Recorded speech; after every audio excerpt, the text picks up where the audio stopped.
নমস্কার। আশা করি দুর্গাপুজো সবার খুব ভালো কেটেছে। আমার কাছে পুজোর ছুটি মানেই শহরের কোলাহল ছেড়ে পাহাড়ের হাতছানিতে সাড়া দেওয়ার সময়। এবার ভেবেছিলাম অন্যথা হবে, পুজোটা কলকাতাতেই কাটাবো অনেক বছর পর। কিন্তু মহালয়া কাটতে না কাটতেই মনটা কেমন করতে লাগলো পাহাড়ের জন্য। থাকতে না পেরে পুজোর 3 দিন আগেই টিকিট কেটে ফেললাম দিল্লি উড়ে যাওয়ার। ঋষিকেশ যাব অন্তত এই ছিল ভাবনা, কিন্তু তারপর যা যা হলো আর যেখানে যেখানে গেলাম সেই নিয়েই এবারের গল্প। তাহলে চলুন শুরু করা যাক দুর্গাপুজোয় উত্তরাখণ্ড ভ্রমণ।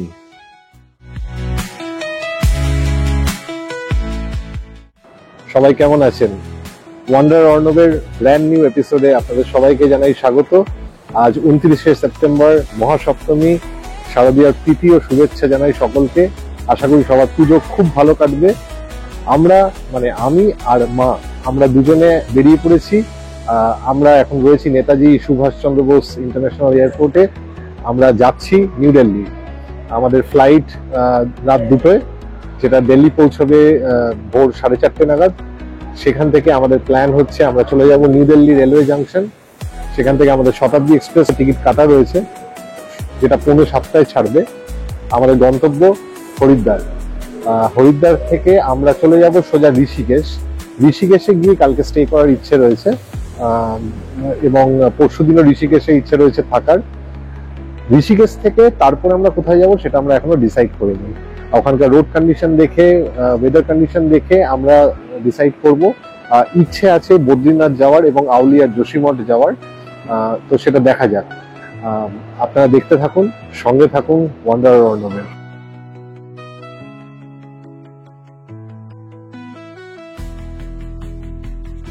আমাদের বোর্ডিং কমপ্লিট হয়ে গেছে। সিট 3E আর 3F। স্পাইস জেটের ফ্লাইট এই প্রথমবার আমার এক্সপিরিয়েন্সে টাইমে আমি বোর্ড করলাম। আমার এক্সপিরিয়েন্স খুবই খারাপ স্পাইস জেট নিয়ে, তাই একটুখানি আশঙ্কাতেই ছিলাম যে কি হবে না হবে। কিন্তু টাইমলি বোর্ডিং হয়েছে, টাইমলি ছাড়ে কিনা সেটা দেখা যাক।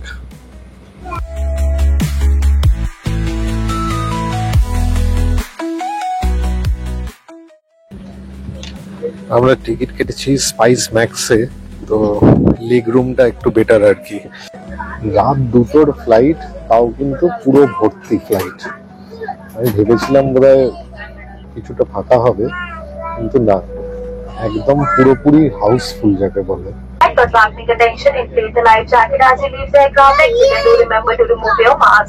ফ্লাইট ছাড়লো যথাসময়ে এবং কলকাতার মাটি ছেড়ে ওপরে উঠতেই চোখে পড়লো অভূতপূর্ব এক দৃশ্য। পুরো শহরটা যেন তারার মেলায় পরিণত হয়েছে। এই দৃশ্য একমাত্র দুর্গাপুজোর রাতেই বোধহয় চাক্ষুষ করা সম্ভব। জানলার বাইরে দিয়ে মন্ত্রমুগ্ধের মতো তাকিয়ে থাকলাম নিচে আলোয় মোড়ানো কলকাতা শহরের দিকে।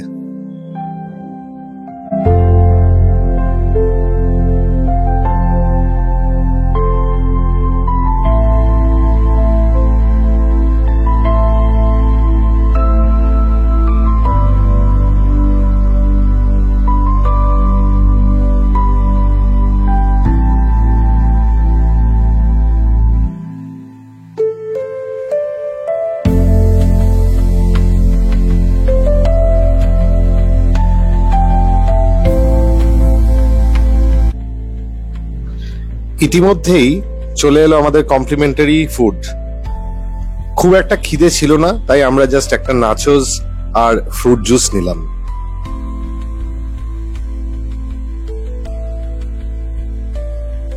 ভোর 4টে নাগাদ জানলা দিয়ে দেখতে পেলাম নিচে ঝলমলে দিল্লির রাস্তাঘাট, এবং 4:10-এর মধ্যেই আমরা পৌঁছে গেলাম নিউ দিল্লির ইন্দিরা গান্ধী ইন্টারন্যাশনাল এয়ারপোর্টে।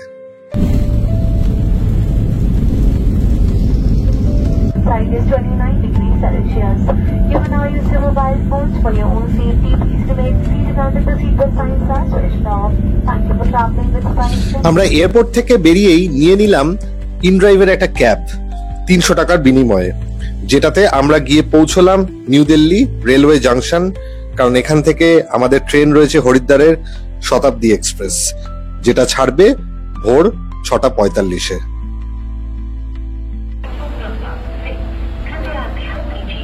गाड़ी क्रमांक 12,451 कानपुर सेंट्रल नई दिल्ली। আমরা ফাইনালি উঠে পড়েছি 12017 শতাব্দী এক্সপ্রেসে। ট্রেন টাইমেই রয়েছে। এটা এখান থেকে নিউ দিল্লি থেকে ছাড়ার কথা সকাল 6:50-এ, আর হরিদ্বার পৌঁছবে সকাল 11:30 নাগাদ। আমরা এক্সিকিউটিভ ক্লাস এয়ার কন্ডিশন কামরা বুক করেছি। এখানে দুজনের ভাড়া পড়েছে 1650 টাকা, মিলস ইনক্লুডেড। আমরা হরিদ্বারে যাব, ওখান থেকে আমাদের প্ল্যান হচ্ছে ঋষিকেশ যাওয়া। ঋষিকেশের হোটেলস আমরা বুক করিনি, তো সেটাও দেখতে হবে। ট্রেন একদম কাটায় কাটায় 6:45-এ নিউ দিল্লি রেলওয়ে জাংশন ছেড়ে রওনা দিল হরিদ্বারের উদ্দেশ্যে।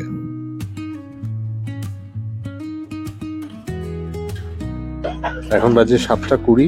ট্রেন চলে এসছে গাজিয়াবাদে, আর আমাদের সামনে চলে এসছে চা, কফি এবং সাথে দুটো বিস্কিট। আরো কিছুক্ষণের মধ্যেই আমাদের সামনে চলে এলো আমাদের কমপ্লিমেন্টারি স্ন্যাক্স। আমরা অর্ডার করেছিলাম ননভেজ স্ন্যাক্স। তাতে যেটা এলো সেটা হচ্ছে দুটো ব্রেড, বাটার, অমলেট, জ্যাম, একটা কেচাপ, একটা মাজা টেট্রা প্যাক এবং একটা এক্লেয়ার্স। এখন বাজে 10:15। ট্রেন এখন সাহারানপুর জংশন ছাড়লো। এখানে একটা ইন্টারেস্টিং জিনিস দেখলাম, সেটা হচ্ছে যে এখন কিন্তু ট্রেন উল্টো দিকে মুভ করছে। মানে আমরা অ্যাজ ইফ যেন আবার দিল্লির দিকে ফেরত যাচ্ছি, কিন্তু আদতে ব্যাপারটা তা নয়। আমরা হরিদ্বারই যাচ্ছি, কিন্তু এখানে সাহারানপুর থেকে ট্রেনটা আবার পিছন দিকের ডিরেকশনে যাচ্ছে।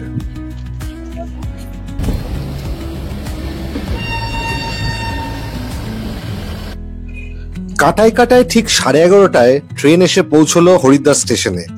এখান থেকে ঋষিকেশ যেতে হলে শেয়ার্ড বা রিজার্ভড অটো বা ট্যাক্সি সব রকমই পাওয়া যায়। আমরা 500 টাকায় নেগোশিয়েট করে নিলাম একটা রিজার্ভড অটো। আমাদের উদ্দেশ্য ছিল লক্ষ্মণ ঝুলা অব্দি যাওয়ার। এখানে একটা ছোট ঝামেলা হলো, যেটা বলে রাখা দরকার। আমাদের হোটেল আগে থেকে বুকড ছিল না, কিন্তু আমরা ঠিক করে রেখেছিলাম আমরা লক্ষ্মণ ঝুলার কাছেই থাকবো, গঙ্গা ফেসিং কোনো একটা হোটেলে। অটোর সাথে কথা হয়েছিল যে সে রামঝুলার কাছে আমাদের নামাবে, কারণ লক্ষ্মণ ঝুলা আপাতত বন্ধ রয়েছে কাজ হচ্ছে বলে। কিন্তু রামঝুলার বেশ কিছুটা আগেই আমাদের নামিয়ে দিয়ে অটোওয়ালা বলল যে তার পারমিট নেই রামঝুলা অব্দি যাওয়ার। একটু বাকবিতণ্ডার পর অগত্যা আমাদের আরেকটা লোকাল অটো করতেই হলো, আরো 200 টাকা এক্সট্রা দিয়ে ঋষিকেশের রামঝুলা অব্দি যাওয়ার জন্য।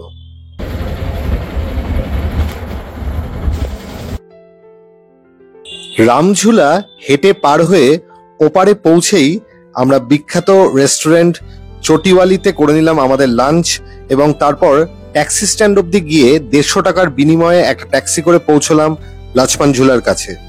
ইনসিডেন্টালি এই শেয়ার ট্যাক্সি আমাদের নামালো রানা গেস্ট হাউসের সামনে, যেটা দেখেই আমাদের পছন্দ হয়ে গেল, কারণ এর রুমটা ছিল একদম গঙ্গা ফেসিং এবং ঘর থেকেই লক্ষ্মণ ঝুলাও দেখা যাচ্ছিল।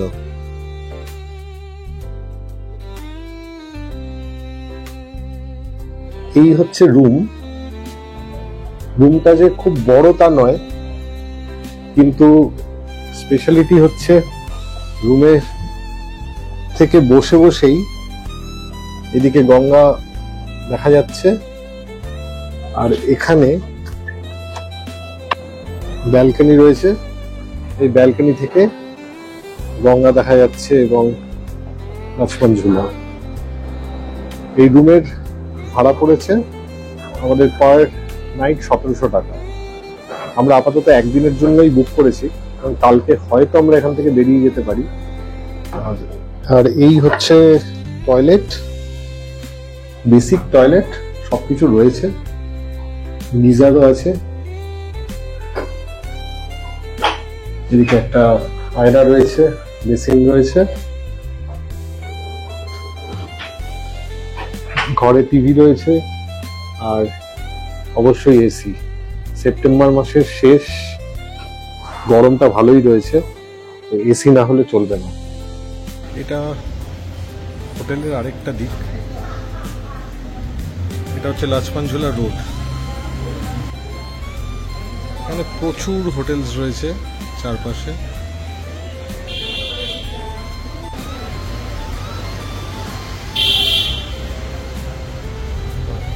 করিডোর।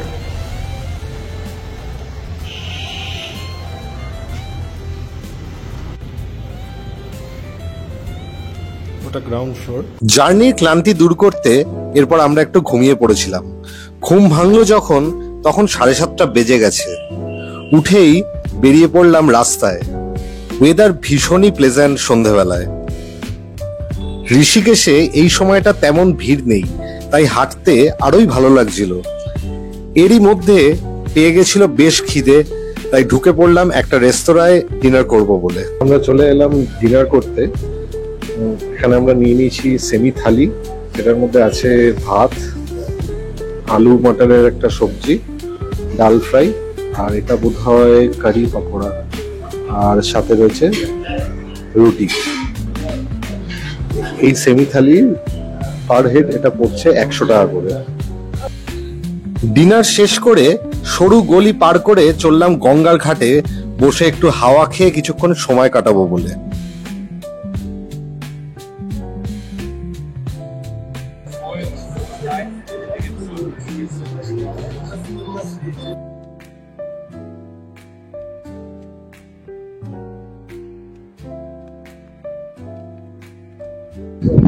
এখন বাজে রাত 9:10।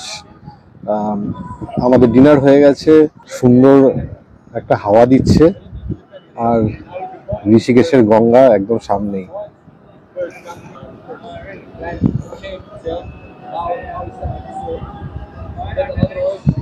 ডিনার করতে যাওয়ার আগে আমি এখানে লোকাল এক এজেন্টের মারফত কালকে বদ্রীনাথ যাওয়ার প্রাইভেট একটা গাড়ি বুক করলাম।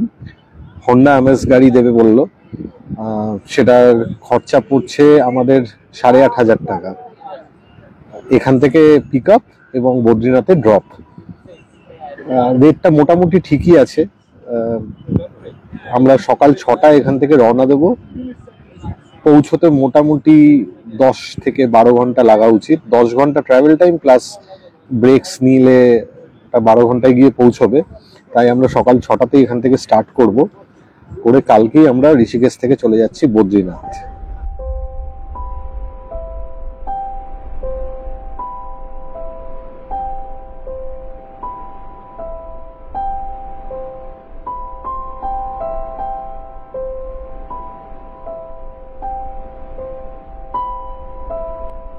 গঙ্গার ফুরফুরে হাওয়া, সামনে লক্ষ্মণ ঝুলা, আর মনে পরদিন বদ্রীনাথ যাত্রার এক্সাইটমেন্ট, সব মিলিয়ে একটা দারুণ অনুভূতি হচ্ছিল। গঙ্গার ধার থেকে উঠে আসতেই ইচ্ছে করছিল না, কিন্তু হোটেলে ফেরার পথ ধরতে হলো কিছুক্ষণ পরেই, কারণ আগামীকাল ভোর 5টায় উঠে রেডি হতে হবে বদ্রীনাথ যাওয়ার জন্য। আজকের এপিসোড এখানেই শেষ করব। পরের এপিসোডে থাকছে ঋষিকেশ থেকে বদ্রীনাথ যাত্রার গল্প, তাই পরের এপিসোড দেখতে ভুলবেন না। ভালো লাগলে অবশ্যই পাশে থাকবেন। দেখতে থাকুন ওয়ান্ডারার অর্ণব।